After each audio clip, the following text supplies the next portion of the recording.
A Macintosh trade show is unlike any other computer conference. In fact, it's more like a love fest than a trade show, with adoring Mac users eager to gobble up the latest Macintosh products and applications. And then, of course, there is the Mac head view of the world, like, why do all those other people waste their time on Windows? Today we'll show you why no one in Boston cares about Chicago on this special Macworld edition of the Computer Chronicles.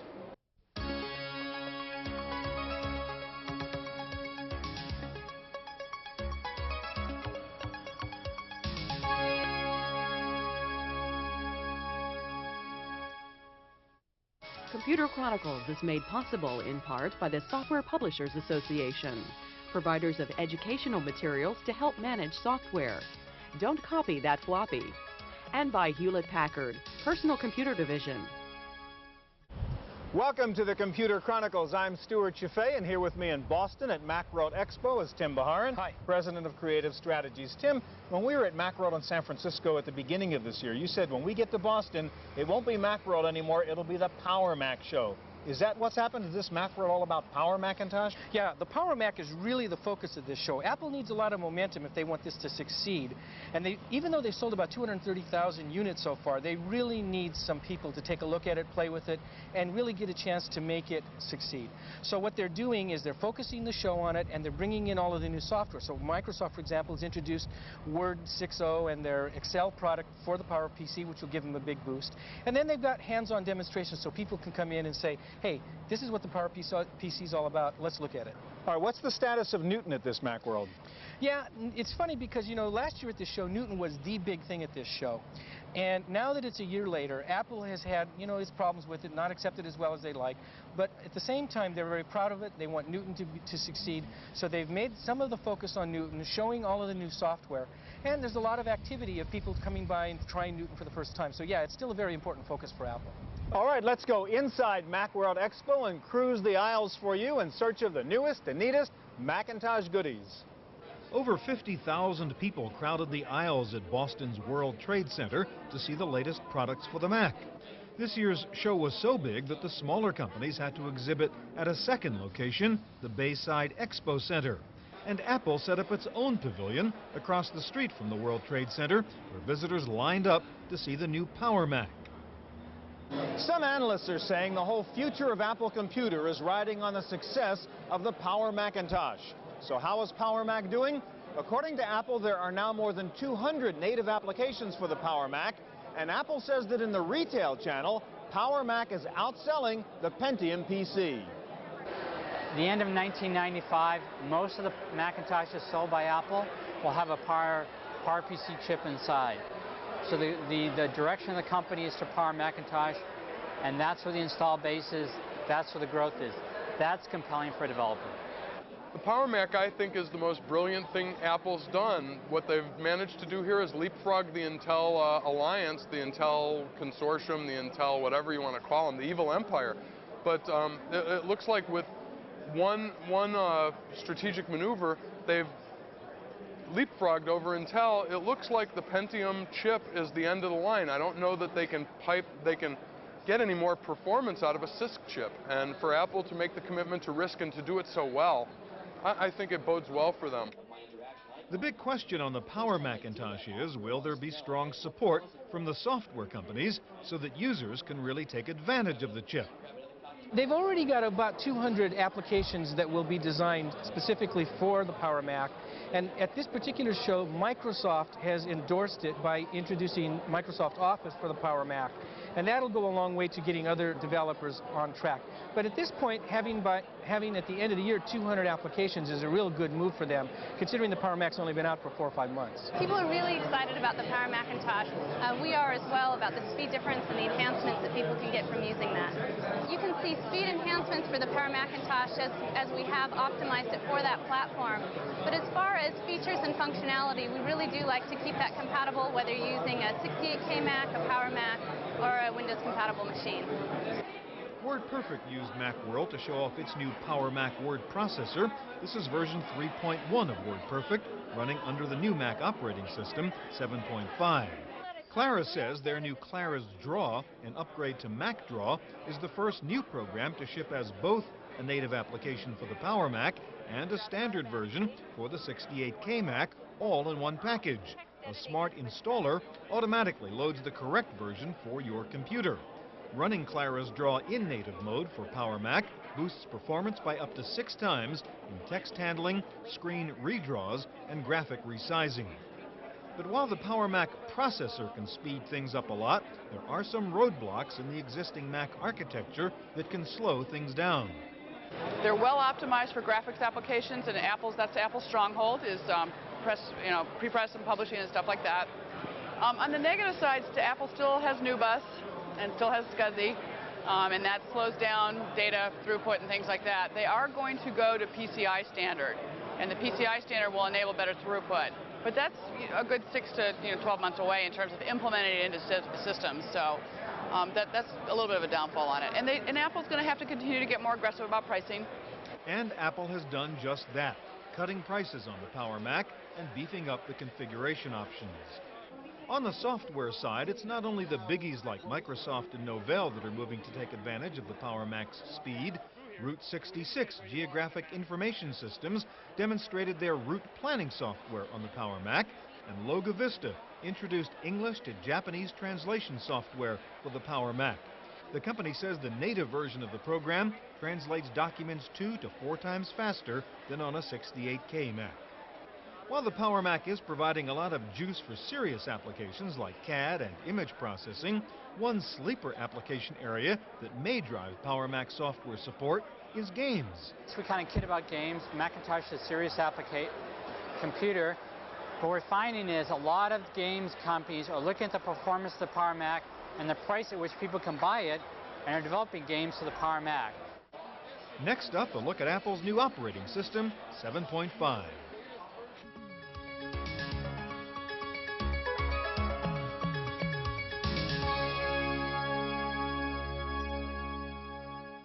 In the battle of the GUIs, or graphical user interfaces, Windows users are waiting to play with version 4.0 Chicago, but Mac users want to get their hands on System 7.5. 7.5 introduces several new ease-of-use features, plus it comes bundled with QuickTime 2.0. Well, Macintosh System 7.5 is actually a major step forward for the Macintosh operating system. There are a number of new features. Really, the most important one is Apple Guide. Apple Guide is a new interactive help system which actually walks a user step by step through a specific task. What's very interesting about Apple Guide is it actually replaces over 300 pages of documentation in our operating system box. In fact, WordPerfect is using the new Apple Guide as the assistance engine in its new Macintosh word processor.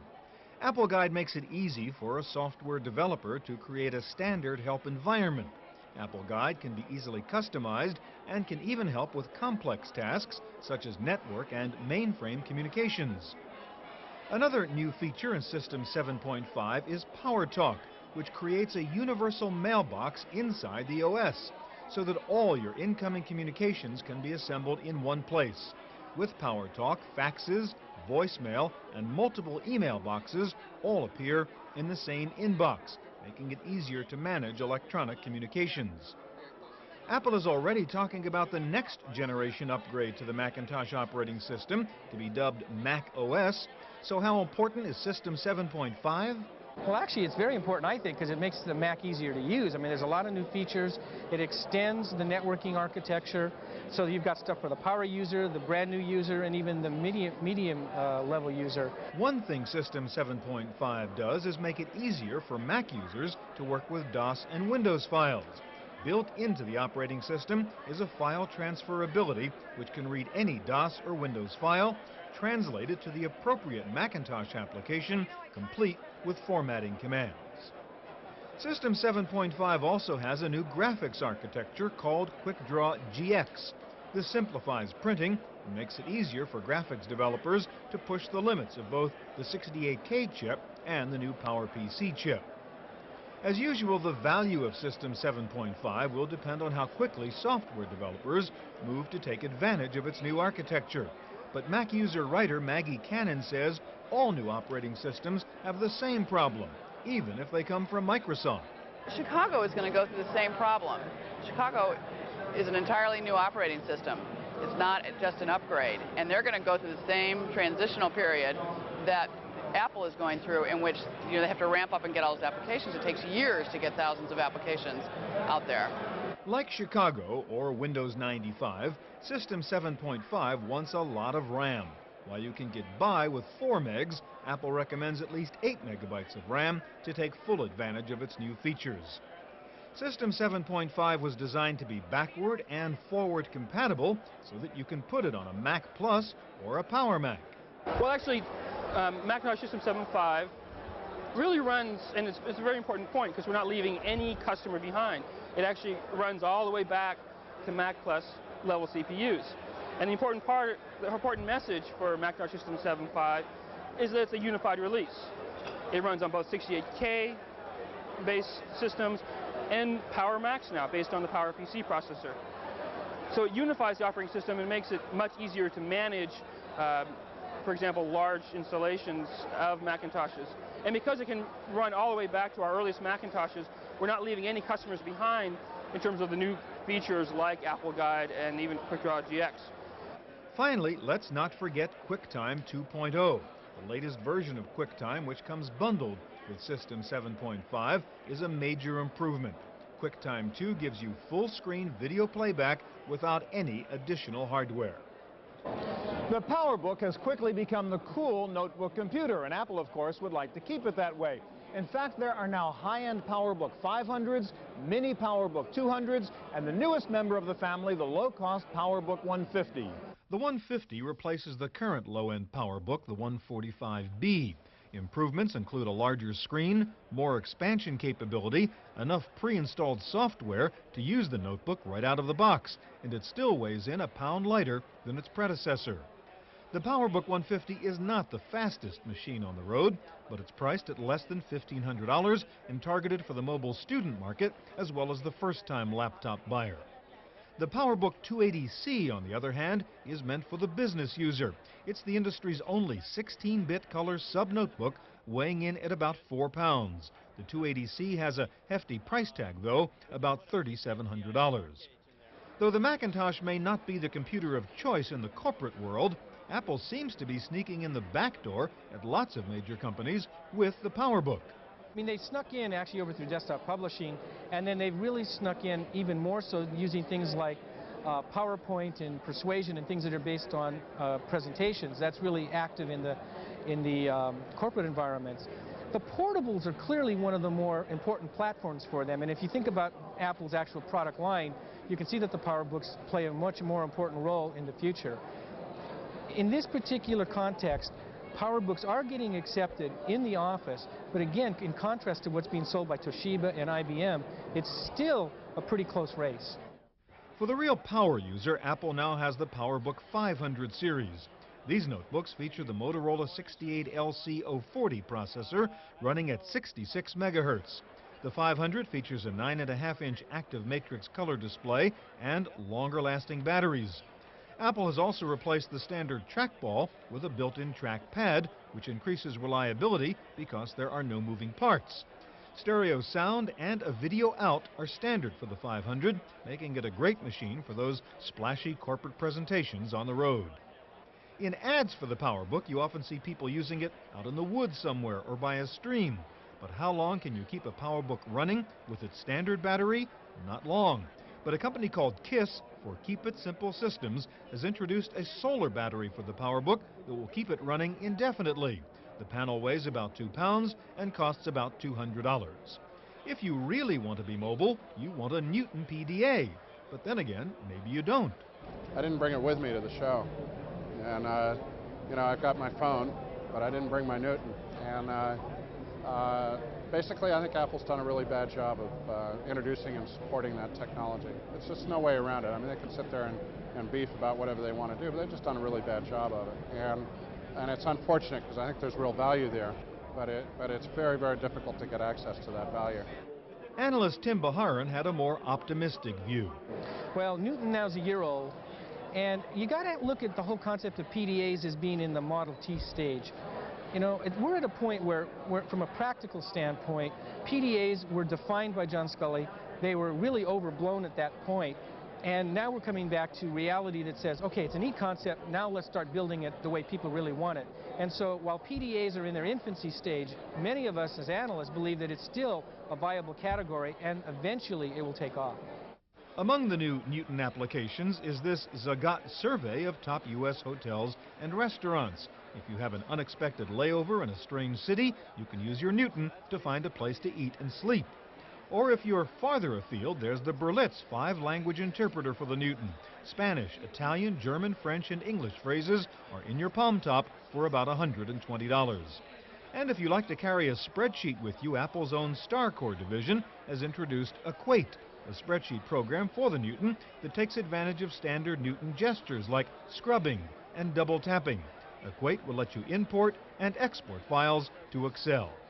And if you want a PDA for on-location data collection, Software Technologies introduced Pen Ease. You build your database forms on your desktop machine and then transfer them to a Newton for data entry in the field.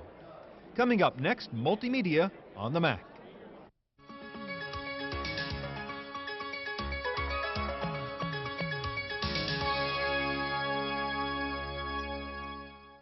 The Macintosh has always owned the multimedia market, and it doesn't look like that's about to change. In fact, the newest multimedia Mac is the Model 630.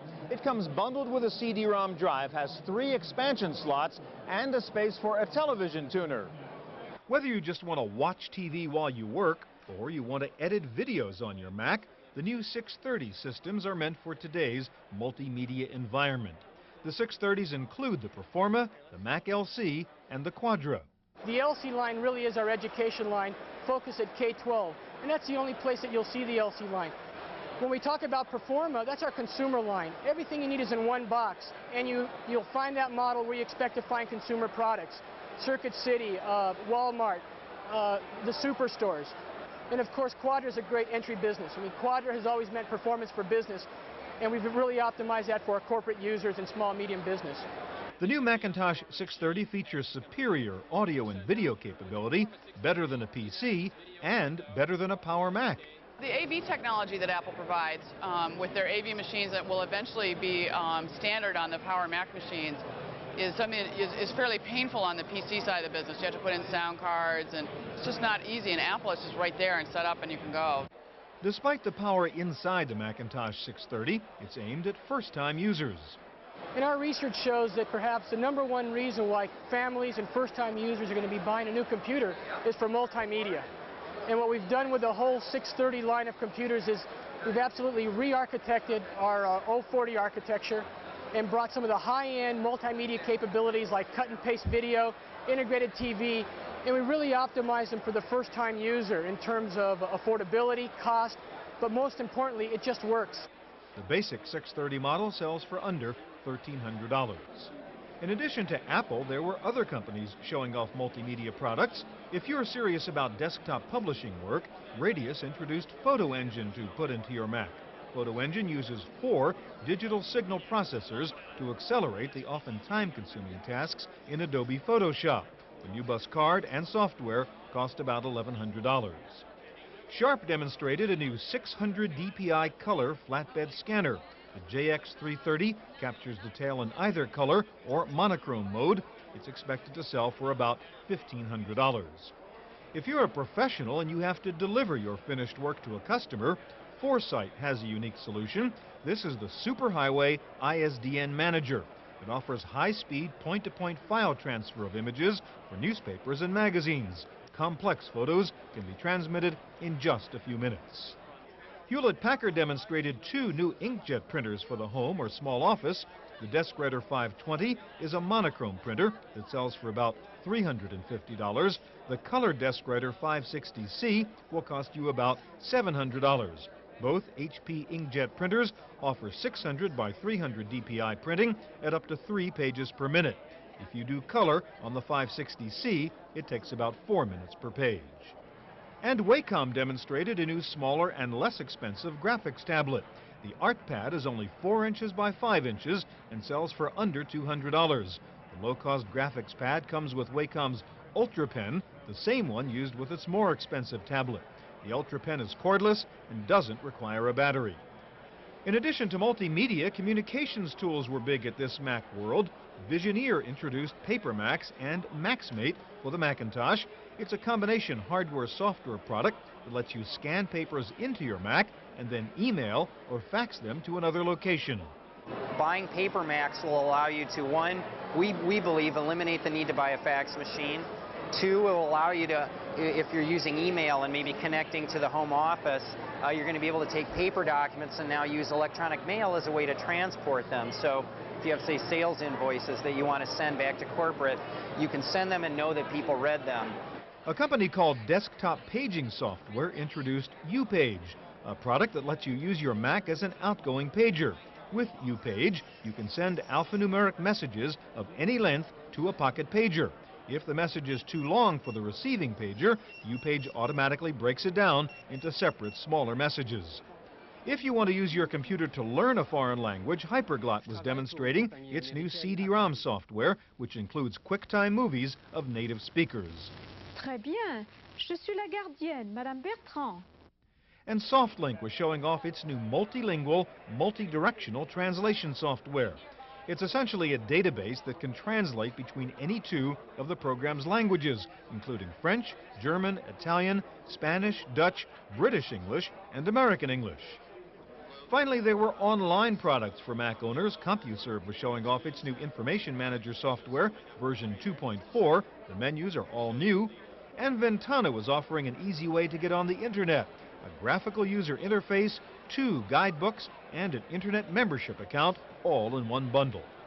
Coming up next, games and weird stuff for your Mac.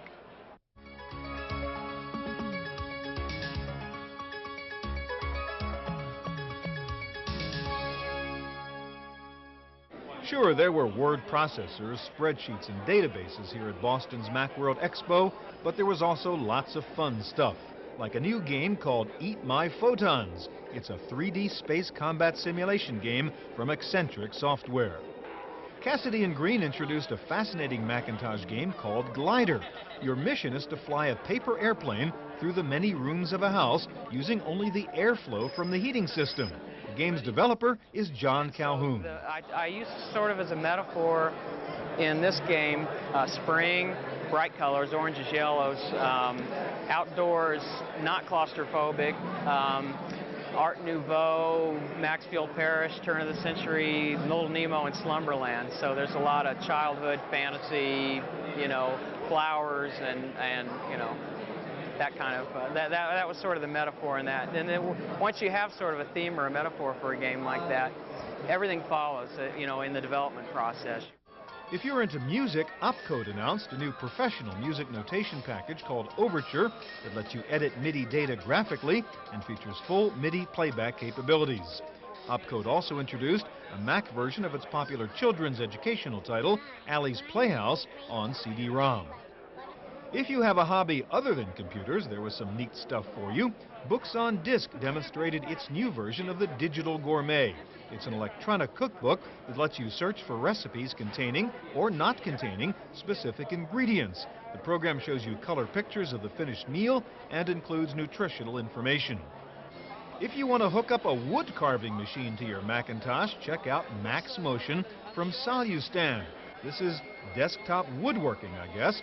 The software links the saw directly to your Mac and lets you transfer paint program designs to wood. One of the weirdest applications at Macworld was something from IBVA Technologies called the Brainwave Controller. Yeah, there's this thing called IBVA, which is a headset that you put on your head and it tracks your brain waves. And it's used as, I think, a developmental unit so that you can work on being concentrated on your stuff, but you can also play games with it, and just through your thought process, you can speed things up and move right or left. It's fascinating. Finally, we found a backup product that had nothing to do with data storage. This is the Nada Backup. Put it on and feel the difference in your lower back. Not a bad idea if you spend a lot of time in front of your computer. That's Boston Macworld 94. For the Computer Chronicles, I'm Stewart Cheifet.